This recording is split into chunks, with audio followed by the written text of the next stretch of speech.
ഹരേ കൃഷ്ണ.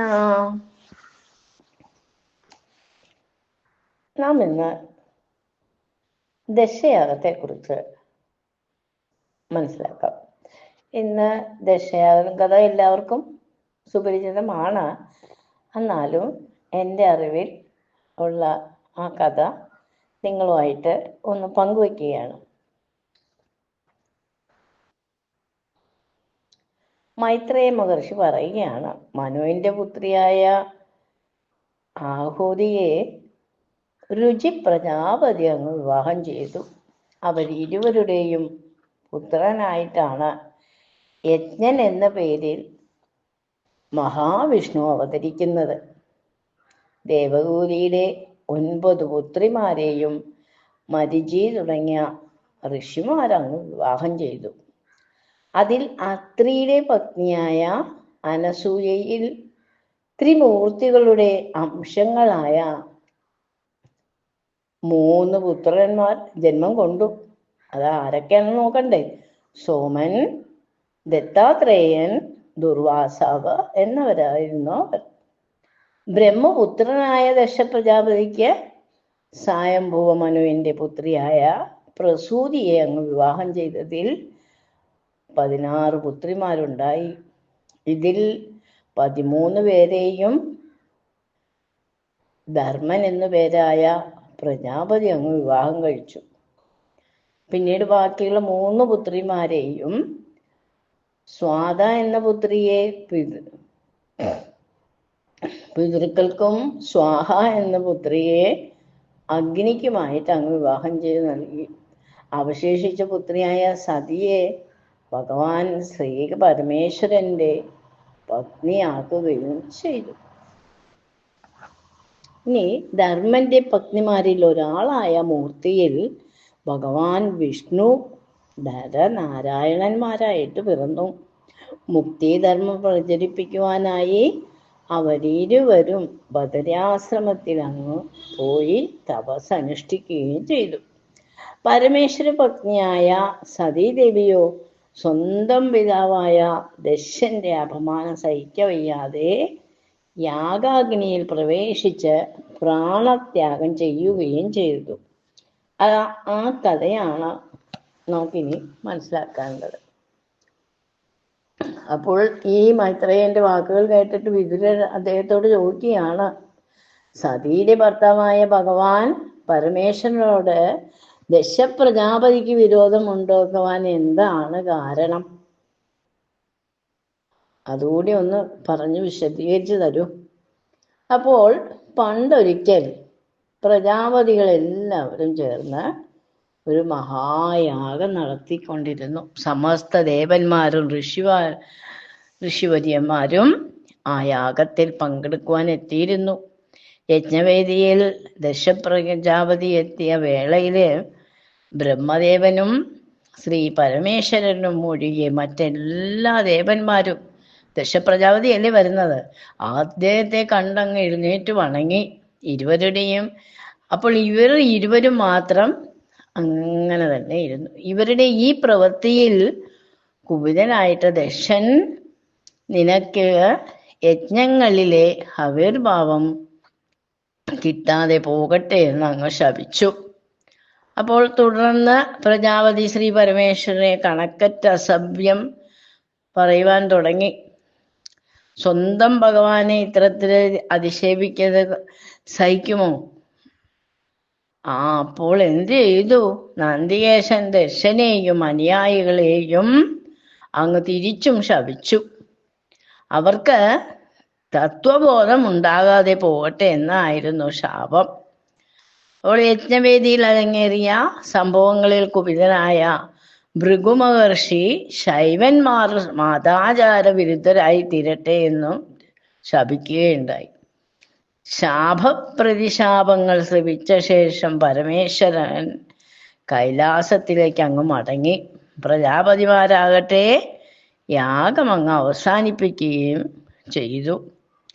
പരമേശ്വരനെ അവഹേളിക്കുകയാണെന്ന ഉദ്ദേശത്തോടെ ദശൻ ഒരു കാര്യം ചെയ്തു. ഒരു മഹായജ്ഞം നടത്തുവാൻ അങ്ങ് തീരുമാനിച്ചു. പ്രജാപതി പരമേശ്വരൻ ഒഴികെയുള്ള സമസ്ത ദേവകളെയും തൻ്റെ യാഗത്തിനങ്ങ് ക്ഷണിച്ചു. ഋഷിമാരെല്ലാവരും പങ്കെടുത്ത ആ യാഗത്തിൽ ദേവഗണങ്ങളും അവരുടെ പ്രിയ ഭക്തിമാരോടുമൊത്ത് അങ്ങ് എത്തിച്ചേർന്നു. ദശൻ നടത്തുന്ന ആ യാഗത്തെക്കുറിച്ചുള്ള വൃത്താന്തമെല്ലാം ലോകമെല്ലാം പരന്നു. പിതാവിൻ്റെ യാഗത്തിൽ പങ്കെടുക്കണമെന്ന് തനിക്ക് അതിയായ ആഗ്രഹമുണ്ടെന്ന് സതീദേവി പരമേശ്വരനെ അറിയിച്ചു. അപ്പോൾ യാഗത്തിൽ പങ്കെടുക്കുവാൻ തങ്ങൾക്ക് പ്രത്യേക ക്ഷണം വേണ്ടതില്ലെന്നും അവരുടെ വിരോധമെല്ലാം ഒടുങ്ങിക്കാണുമെന്നുമായിരുന്നു ദേവി പതിയോട് പറഞ്ഞത്.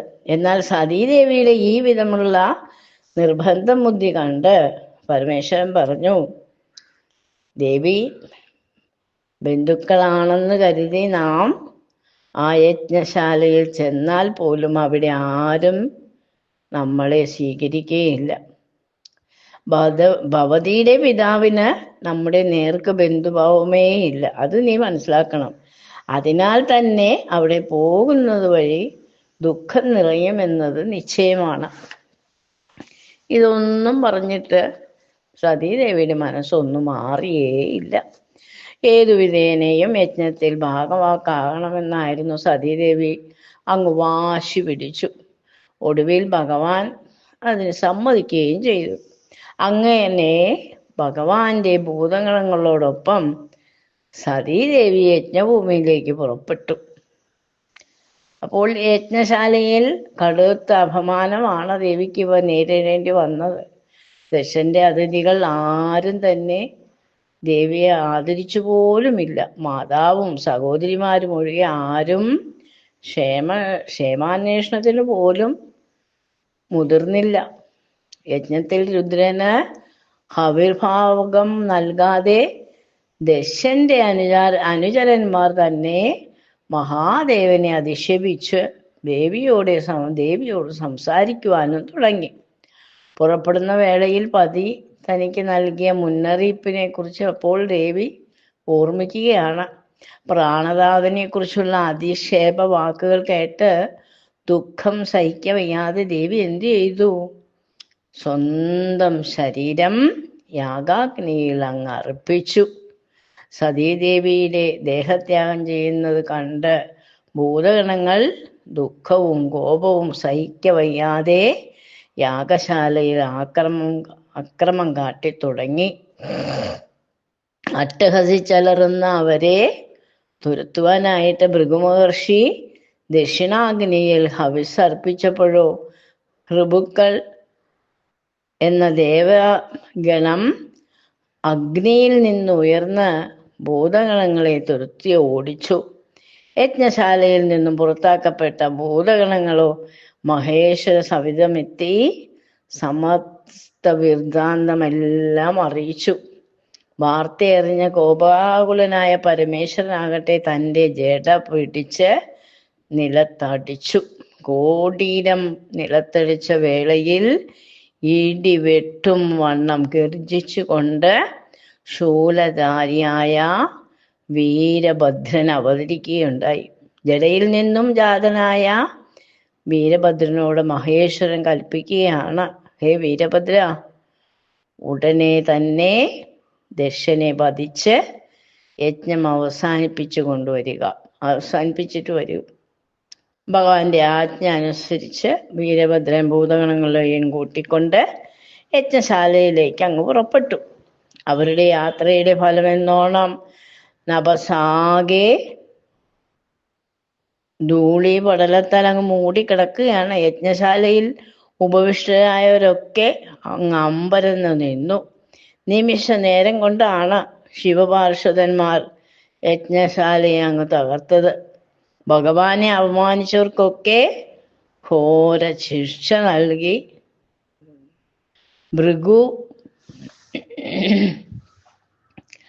ഭൃഗുവിൻ്റെ മീശരോമങ്ങൾ പിഴുതെടുക്കുകയും ചണ്ഡേശ്വരൻ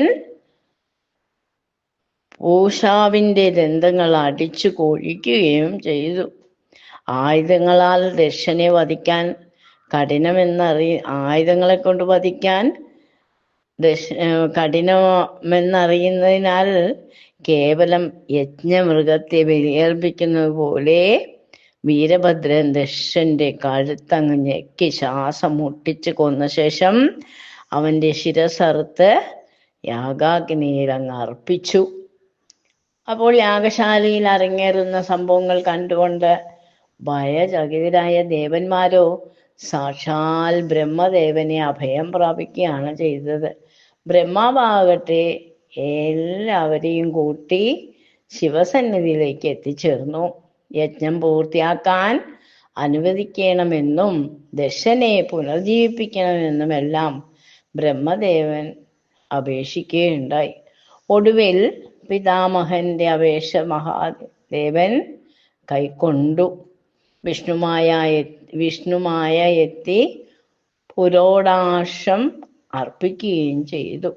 നേരത്തെ ബലി നൽകിയ യജ്ഞപശുവിന്റെ ശിരസ് ദശന്റെ ശരീരത്തിൽ അങ്ങ് കൂട്ടിച്ചേർത്തു. ഈ വിധം ജീവൻ തിരികെ കിട്ടിയ ദശനോ വിരോധം വെടിഞ്ഞ് പരമേശ്വരന ചരണങ്ങളിൽ അങ്ങ് നമസ്കരിച്ചു. ഈ ശുഭവേളയിൽ ഭഗവാൻ നാരായണൻ ഗരുഡാരൂഢനായിട്ട് അവിടെ അങ്ങ് എത്തിച്ചേർന്നു.